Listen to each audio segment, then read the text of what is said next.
what's up guys, welcome back to another video. This is a reaction to these Olympic records may never be broken. I'm just continuing these Olympic reactions. I'm just in the swing of things when it comes to this. I'm fascinated by it all. So yeah, we're just continuing it. And Olympic records, ones that I can think of, 100 meters, 200 meters, that's Bolt. Michael Phelps has probably got about 30 records in swimming. That's not probably even possible. I don't know if he even swam in more than 10 different events. I don't really know much about Michael Phelps by him just being the GOAT of swimming and just being the best in multiple types of swimming, breaststroke, backstroke, all that sort of stuff. But we're going to check this out, and yeah, hopefully you're doing well. Hopefully you're all enjoying the Olympics, or you're hating it because there's always things around it that people like or don't like. I mean, one thing that I don't like is the fact that athletes get paid nothing. Like, it's actually crazy when you really think about these athletes are the best of the best in their own sports. And they just have to work regular jobs. Some of them don't get any money from the Olympics. So that's a bit mad when you consider how much money the Olympics makes for themselves. But that's the dark side of, I guess, sports. But we're going to check this out and see some of these records that possibly won't be broken. Records are made to be broken, and that's probably true. But some records are harder to break than others, and this is especially the case when it comes to the Olympics. So today, let's count down some of the Olympic records that are going to be awfully tough to break. Let's go. Kim Yeon-mi, the youngest Olympic gold medalist. Okay. What were you? I think the youngest I've seen in this Olympics was like 14 and like the skateboarding. I swear they were like the girls skateboarding. They were like there was like 5 14-year-olds. I was like, what the how are they so young? I didn't know skateboarding was such a young sport. I know it's like a lot of young people do it, but I thought for the elite level it'd be older people. But you doing when you were 13 years old? I won't speak for you, but I sure wasn't winning Olympic gold medals. But that's exactly what Kim Yeon-mi was up to in Norway in 1994. By winning gold in speed skating, specifically the 3,000 meter relay, she became the youngest Olympic gold medalist at the tender age of 13 years and 85 days old. What? So she had pretty much just turned 13. She broke a record that had seemingly been set in stone for all time, held by U.S. diver Marjorie Jestring since the 1936 Olympics in Berlin. And because she felt like it, she won gold again in the same event 4 years later at the Nagano Olympics of 1998. I should probably bite my tongue on this as an all-time record being never broken, because there were other 13-year-olds and even a 12-year-old that competed at the 2020 Tokyo Olympics. So in theory, this record could fall, perhaps even at the next Olympics.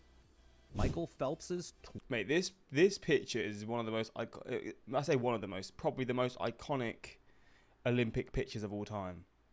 How much of a flex is that? 23 gold medals. This is like the 3rd or 4th time I've mentioned this record in a video. Wait, also I just want to see what Olympics he was at. So he was at... Oh, so he actually swam at Athens. Then Beijing, London, and Rio. Gold medals. This is like the 3rd or 4th time I've mentioned this record in a video on my channel, but I can't stop talking about it because it's absolutely insane. Michael Phelps also holds the record for the most total Olympic medals in history with 28, which is also unbreakable. Wow. But he goes on this list today for his gold medals, because if it's possible, that's even more unbreakable. He won 23 gold medals. 23? In 4 Olympics? Mad. Fucking hell. Throughout his career. That is wild. You know how many gold medals the people in 2nd place have? It's a 4-way tie with 9 gold medals. Wow. 9. Michael Phelps has 23. The people just behind him have 9. That is psychotic. To put it another way, Michael Phelps has more gold medals at the Summer Olympics than the entire nations of Argentina, Austria, Ireland, Slovakia, Egypt, Portugal, or Morocco, plus God knows how many more. Jesus, that is mental. I can't imagine this ever happening again. Phelps was a beast. China and table tennis. Oh yeah, they are... Dominant is an understatement for sure. As of the time of recording this video, just before the 2024 Olympics in Paris, China has won 60 total medals in table tennis since the sport was first introduced back in 1988 in Seoul. Oh, so not that long. That is 60 out of a total of 115 total medals that have been handed out, meaning China has won more than half of all the medals in the sport's Olympic history. That is crazy. Who is in second place in table tennis medals? Well, that would be South Korea with 18, less than a third of China's total. And then it falls way off to third, which is Germany with 9. But it gets nuttier because China has won 32 of the 37 total gold medals in table tennis. Or put another way, more than 86% of all the gold medals ever in table tennis have been won by China. Wow. There is no other sport that is so dominated by a single country. So unless they reintroduce like women's softball to the Olympics, this record of dominance will never be touched. Crazy. Nadia Comaneci's perfect 10. I learned about her the other day. Okay, this is a bit 14, of a sneaky right? one, I'll admit it, as by definition, Or you 16. can't beat a perfect 10 in gymnastics. That's why it's called a perfect 10. It's perfect. You can't do better. Or can you beat it? Hang on. We'll come back to that.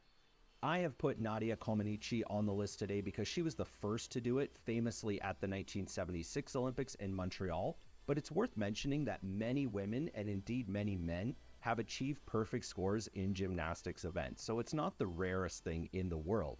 Heck, Nellie Kim of the Soviet Union also got perfect scores at the same Olympic Games. So yeah, it happens. So why did I earlier imply that this could potentially be beat? Well, because a new scoring system was introduced in 2006 after some controversy at the 2004 Olympic Games in Athens. So now you can get a score greater than 10 in total, even though that score greater than 10 isn't necessarily a perfect score. Are you confused? Well, yeah, so are the gymnasts, including Mary Lou Retton, who famously said, "It's hard to understand. I don't even understand it." Same, Mary Lou, same. Hey everyone, we're halfway through the video. So you can get a better score than the highest score. So is that basically if you do it better than it's even possible to do?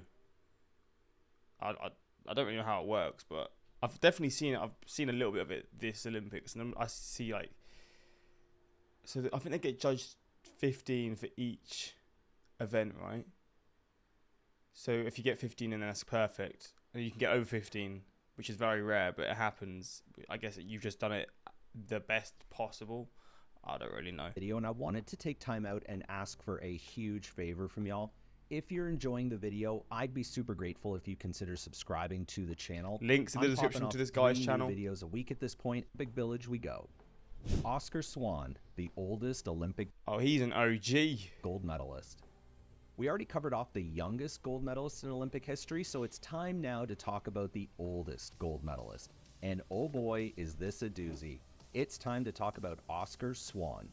He was a Swedish Olympian, specifically in the shooting events. The dude could shoot, there's no question about it. At the 1908 Olympics in London, he won 2 gold medals and a bronze to boot in shooting. And at the time, he was just a youthful 60 years old. But his claim to gold medal fame came at the 1912 Olympics in his native Stockholm.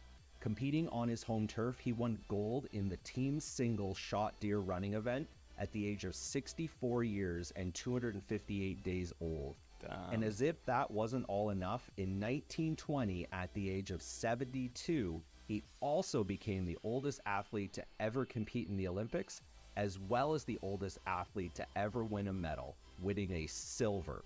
They had deer shooting. I know he said deer shooting, but actually just shooting deers. I mean, this is 100 years ago. I'm not really surprised. Won a silver medal at 72 years old. Damn. That's wild. Note that this does not include the art competitions. Yes, there were art competitions at the Olympics. What? But even the Olympics themselves don't count those as true medal events anymore. So Oscar Swan takes the geriatric cake on this one. The USA's 231 medal haul at the Wait, what? Oh, fuck. Well, this is in St. Louis, right? I think I've looked. This was in St. Louis.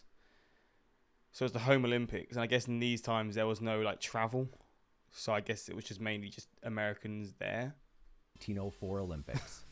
Damn. The 1904 Olympics in St. Louis were the wildest in Olympic history, and that's seriously saying something because there have been some ridiculous games in the past. One of the most ludicrous aspects of these Olympics was the 231 medals won by the USA, which established a record for most medals at a single Olympics by a single country that has never been beaten. There is a very easy and simple explanation for this impossibly high medal count. And it's because the Americans were pretty much the only athletes to compete in these Olympics this Fair year. enough. Due to the difficulty of traveling at the time and the fact that the Olympics just didn't mean that much back then, lots of athletes and indeed entire nations just decided to not make the trip, leaving the USA with easy sweeps of the podium. So how crazy was the medal haul? Well, the USA got 231 medals. Take a guess how many the second place country 6. got. That would be Germany with 15. 50. 15 medals. That's it. Wow. It would be impossible for this record to be broken. Jackie Joyner-Kersee in the women's heptathlon. The heptathlon is not the most well-known or closely watched Olympic sport, that's for sure. And honestly, that's kind of a shame because this is a fun one to watch. With those 8 events, they test the full athleticism of an individual. You got to be a serious beast to do well here. And Jackie Joyner-Kersee of the USA sure knew how to do well. At the 1988 Olympics, she set a women's heptathlon world record of 7,291 points. The second best score all time is 7,032 by Caroline Klug of smashed Sweden, it. which sounds close, but it's actually miles behind. Only 4 women in history have even gotten over 7,000 points, so Damn. no one is really within breathing distance of this record. And you know what makes it even more impressive? 5 days after setting this world record, Jackie Joyner-Kersee set an Olympic record when winning the women's long jump with a leap of 7.40 meters. Wait, so like with heptathlon, you're like a master of, you're a jack of all trades, master of none. Like you're very good at all these sports, but you're never typically the best at a sport. She just broke the high jump record, or was it long jump? Either one. What the that is mental. Olympic record when winning the women's long jump with a leap of 7.40 meters, which was so good that it's still the Olympic record to this day. What? Dimitrios Lundras, the youngest Olympic medalist. Young? I mean, I guess this picture isn't of him being young, is it? Let's close off the video today with a true legend of the Olympic Games and an all-around interesting dude. Allow me to introduce gymnast Dimitrios Lundras, the youngest person to ever win an Olympic medal. At the 1896 Olympics in Athens, the first modern Olympic Games, he won a bronze medal as a member of the Greek team competing in the parallel bars. At the time of his bronze medal, he was 10 years and 218 days old. What the Yes, fuck? he was 10. While there is no official age limit for competing in the Olympic Games, it is awfully difficult to see this record ever being broken. There have been plenty of 12 and 13-year-olds competing in the Olympics. We already discussed that a little bit. But to find a 10-year-old good enough to win a medal in some event, that seems just too much for me to believe. The 1896 Athens Games were the only Olympics of his career, too. After this, he joined the Greek Navy and served in both World Wars, eventually retiring in 1945 with the rank of Vice Admiral. God damn. Impressive. He'd also been a member of the Greek Olympic Committee from 1924 onwards, and when he passed away in 1970 at the age of 84, he was the last surviving participant from the inaugural modern Olympics. And if anyone was going to be the last surviving member, It's gonna be him. it makes sense that it was the guy who was 10 at the time. Yeah, it definitely does. Well, there we go. These Olympic records may never be broken. I mean, there's never going to be another Olympian that's under the age of 10 who wins a medal. I don't even think we're going to see people like at the age of 10 competing in the Olympics ever again. That's just like how can you even compete? You might not even hit puberty then. Like, how are you even managing to compete in something? It's crazy. Getting a medal at 10 years old in the Olympics is crazy, and winning gold at 13 is also crazy. But yeah, these are some cool little facts and records about the Olympics. Hopefully you enjoyed, and yeah, until next time, I subscribe. Peace.